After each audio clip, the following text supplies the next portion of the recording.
waa laba qaybood laga soo bilaabo Macaaneeya ilaa Hargeysa oo 65 kiiloomitir waxa inoo diyaara wadadeeda iyada 48 kiiloomitir baa imika inoo diyaara iyo 320 mitir waxa harsan waxa weeyaan 16 kiiloomitir iyo 880 mitir oo iyagana bishan iyo adigu labada bilood ee soo socda insha Allah aanu doonayno inaan ku dhameystirno qaybta labaad oo ah fayska xiga Macaaneeya ilaa Berbera oo isagana imika gacanta tiimkii ugu horeeyay gacanta saareen kiiloomitirkii ugu horeeyayna ay road base ka dhigeen oo isaguna ah 62 kiiloomitir bridge-yada waxa weeyaan 4 bridge waxa weeyaan kan Awbarkhadle kan Dacarburuq Lafaruug iyo Abdaal afarta bridge waa ku jira inta kale Dhubato iyo Dhaanto iyaga waxa weeyaan bridge boxes oo iyagana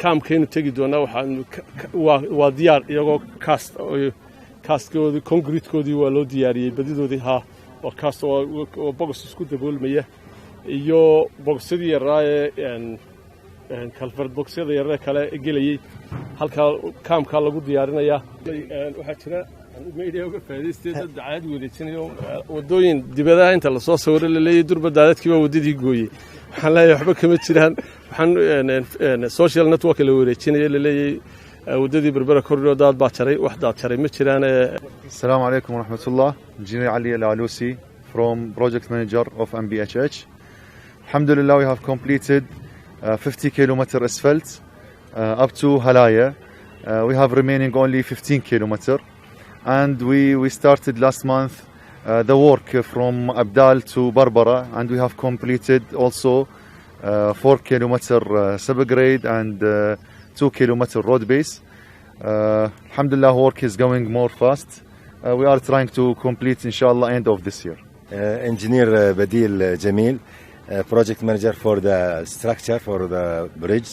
Actually this project include 4 bridges. We have one Awbarkhadle, length 75 meter, 4 span, and Dacarburuq 105 meter length. This is it is going to finish within 3-4 months. It will be complete this one. We have another bridge in Barkasan, Abdal area. We complete already the foundation and columns, and we have Lafaroug. Work it is going on. Expect to complete this bridge end of this year, inshallah. Inshallah. We have also culverts, precast culvert. We have that area there. We are casting the precast panel.